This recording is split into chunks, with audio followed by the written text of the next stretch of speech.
Praise the Lord. आज हम लोगों क्रिसमस गैदरिंग मनाने वाले हैं। आज क्रिसमस गैदरिंग है, मतलब क्रिसमस आने से पहले जीसस के बर्थ को याद करते हुए हम लोगों क्रिसमस गैदरिंग मनाते हैं। तो आज बहुत सारा डांस प्रोग्राम्स किड्स होने वाला है, तो आप सभी मेरे साथ बने रहिएगा और डांस एंजॉय कीजिएगा, स्किट्स देखिएगा और जीसस के बर्थ के बारे में जानिएगा। बच्चे लोग क्रिसमस डे से डेकोरेशन ना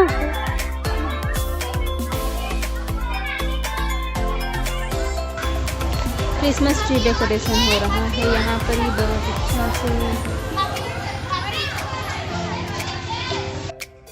बैलून फुला रहे हैं बच्चे लोग। अच्छा लग रहा है। बच्चे संडे स्कूल के बच्चे लोग हैं ना, ये संडे स्कूल के बच्चे लोग। संडे स्कूल के बाद अभी फिर क्रिसमस ट्री डेकोरेशन कर रहे हैं। शायद अभी तो लड्डू मिलेगा। अरे टप्पा मेरा पीहू भी खा रही है लड्डू। क्रिसमस गैदरिंग समारोह north western GL church Lohardaga मंडली। चर्च इधर हाँ देखिए तो डांस करेगी आज। ये मिनी डांस करेगी आज। ये हमारी दीदी है, सीनियर दीदी। हम लोग आज मिल गए। हाँ गैदरिंग बनाएंगे हम आज गैदरिंग बनाएंगे। पीछे में हो रहा है, हम डेकोरेशन हो रहा है, स्टार्ट हुआ है। ठीक है। हाँ हम लोग तीनों चश्मे अब ठीक है। हम लोग तीनों पता नहीं ग्रीन पीलिया हो गया जैसे दिख रहे हो। हाँ पता नहीं हो क्या हो गया। अब ठीक है, बहुत ठंडा लग रहा है हम लोग को। पहन वाली है। अभी हम लोग चर्च आए, चर्च के बाहर खड़े हैं। गैदरिंग स्टार्ट तो नहीं हुआ है, स्टार्ट हो रहा है। अंदर में थोड़ा बैठे हुए हैं और हम लोग यहाँ सामने में एक प्लेग्राउंड है और अंदर में डेकोरेशन हो रहा है क्रिसमस का, गैदरिंग का। दे कुछ सॉन्ग्स नहीं दिया। टिम टिम चमके गाना बज रहा है, मज़ा आने वाला है वैसे आज। हाँ जैसे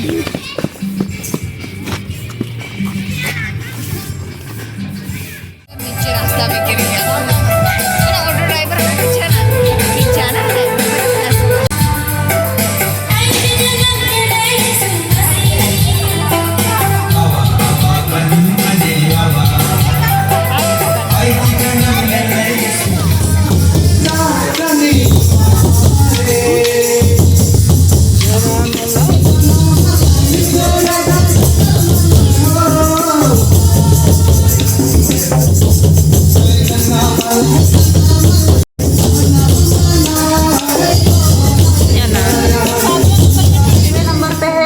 संघ के द्वारा एक गीत प्रस्तुत की जाएगी। 7वें नंबर पे है डांस सुजाता और रिचा के द्वारा।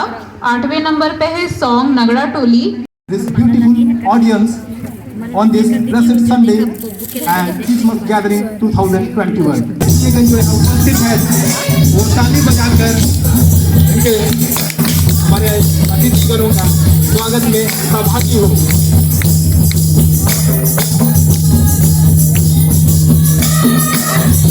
जैसा कि हम देख पाते हैं हमारी माताओं के द्वारा हमारे अतिथि गणों का स्वागत जोरदार तालियों के साथ हमारे आपके सामने प्रस्तुत है क्रिसमस की एक झांकी, जो कि आप लोगों को क्रिसमस का वो स्टोरी, वो कहानी याद दिलाएगा और उम्मीद करती हूँ बच्चे उसे अच्छे से परफॉर्म करेंगे। मसीह का जन्म इस प्रकार से हुआ। परमेश्वर की ओर से जिब्राइल स्वर्गदूत गलील के नासरत नगर में एक कुमारी के पास भेजा गया, जिसकी मंगनी यूसुफ नामक दाऊद के घराने के एक पुरुष से हुई थी। उस कुमारी का नाम मरियम था। स्वर्गदूत ने उसके पास भीतर आकर कहा, आनंद और जय तेरी हो, जिस पर परमेश्वर का अनुग्रह हुआ है, प्रभु तेरे साथ है। वह उस वचन से बहुत घबरा गई और सोचने लगी कि यह किस प्रकार का अभिवादन है। स्वर्गदूत ने उससे कहा, हे मरियम, भयभीत ना हो, क्योंकि परमेश्वर का अनुग्रह तुझ पर हुआ है। देख, तू गर्भवती होगी और तेरा एक पुत्र उत्पन्न होगा। तो उसका नाम यीशु रखना। वह महान होगा और परम प्रधान का पुत्र कहलाएगा। और प्रभु परमेश्वर उसके पिता दाऊद का सिंहासन उसको देगा और वह याकूब के घराने पर सदा राज्य करेगा और उसके राज्य का अंत ना होगा। यह कैसे होगा? मैं तो पुरुष को जानती ही नहीं। पवित्र आत्मा तुझ पर उतरेगा और परम प्रधान की सामर्थ तुझ पर छाया करेगी। इसलिए वह पवित्र जो उत्पन्न होने वाला है परमेश्वर का पुत्र कहलाएगा। देख, मैं प्रभु की दासी हूँ, तुझे तेरे वचन के अनुसार हो। मरियम को बदनाम करना नहीं चाहता था, इसलिए उसे चुपके से त्याग देने का विचार किया। जब वह इन बातों को सोच ही रहा था तो प्रभु का स्वर्गदूत इसे स्वप्न में दिखाई देकर कहने लगा, हे यीशु, दाऊद की संतान, तू अपनी पत्नी मरियम को अपने यहाँ ले आने से मत डर, क्योंकि जो उसके गर्भ में है वह पवित्र आत्मा की ओर से है। वह पुत्र जनेगी और तू उसका नाम यीशु रखना, क्योंकि वह अपने लोगों का उनके पापों से उद्धार करेगा। सुनो, अगस्तुस कैसर की ओर से यह आज्ञा निकली है कि गलील के नासरत नगर से यहूदिया में दाऊद के नगर बैतुलहम को गया कि अपनी मंगेतर मरियम के साथ जो गर्भवती थी नाम लिखवाए। उनके वहां रहते हुए उनके जन्मने के दिन पूरे हुए। क्या सराय में थोड़ी जगह होगी? नहीं, हमारे यहाँ सराय में कोई जगह नहीं है।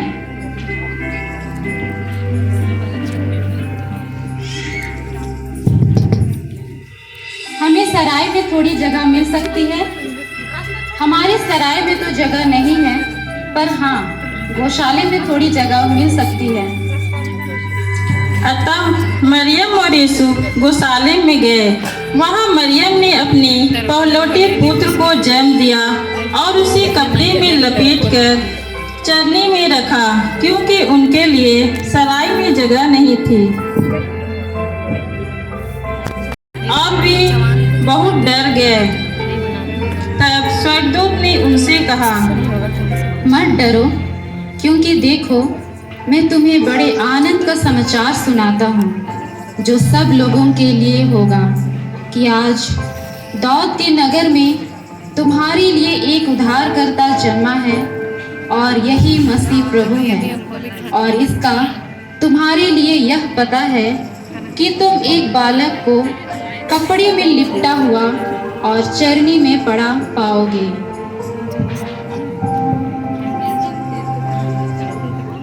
तब गड़ेड़ियों ने आपस में कहा, आओ हम बैतुलहम जाकर यह बात जो हुई है और जिसे प्रभु हमें बताया है देखें।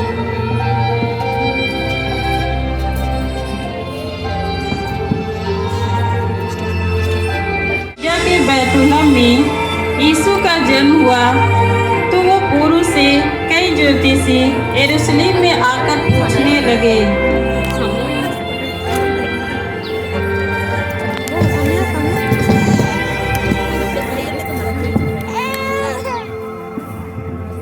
यहूदियों का राजा जिसका जन्म हुआ है कहाँ है?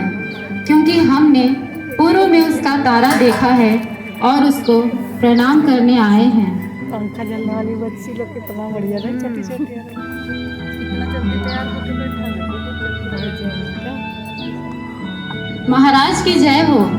बाहर द्वार में कई ज्योतिषी आए हैं। वे यह पूछ रहे हैं कि यहूदियों का राजा जिसका जन्म हुआ है कहाँ है? क्योंकि हमने पूर्व में उसका तारा देखा है और उसको प्रणाम करने आए हैं। यहूदियों का राजा मेरे होते हुए कोई और राजा? यह सुनकर हेरोदेस घबरा गया और उनसे प्रधान याजकों और शास्त्रियों को बुलवाया भेजा।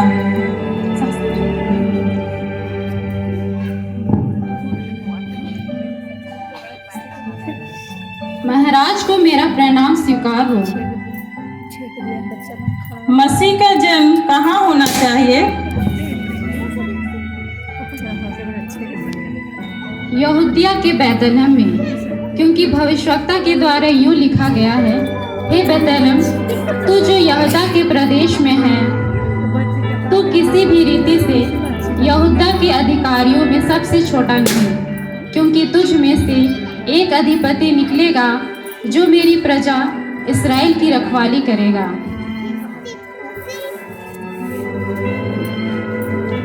तब हेरोदेस ने ज्योतिषियों को बुलाकर कहा,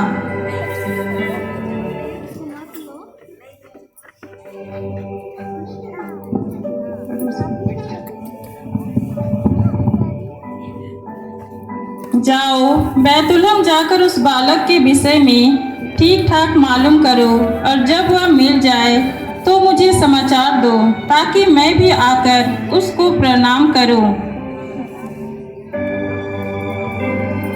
वे राजा की बात सुनकर चल गए, और जो राजा उन्होंने पूर्व में देखा था वह उनके आगे आगे चला, और जहां बालक था उस जगह के ऊपर पहुंचकर ठहर गया।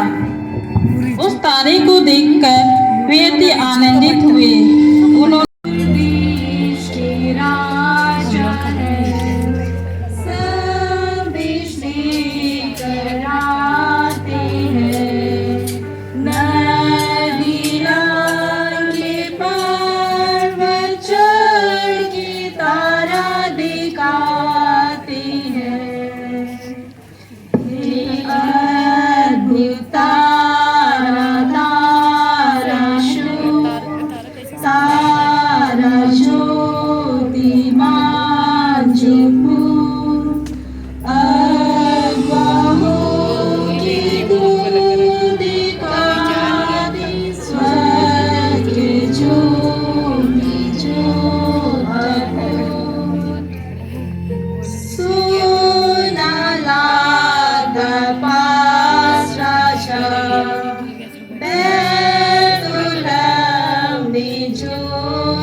यीशु मसीह की जय। जग का मुक्तिदाता बनकर यीशु आया है। यीशु मसीह की जय। जग का मुक्तिदाता बनकर यीशु आया है। पश्चाताप करे, दिल को साफ करे, जीवन की खुशखबरी लेकर यीशु आया है। पश्चाताप करे, दिल को साफ करे, जीवन की खुशखबरी लेकर यीशु आया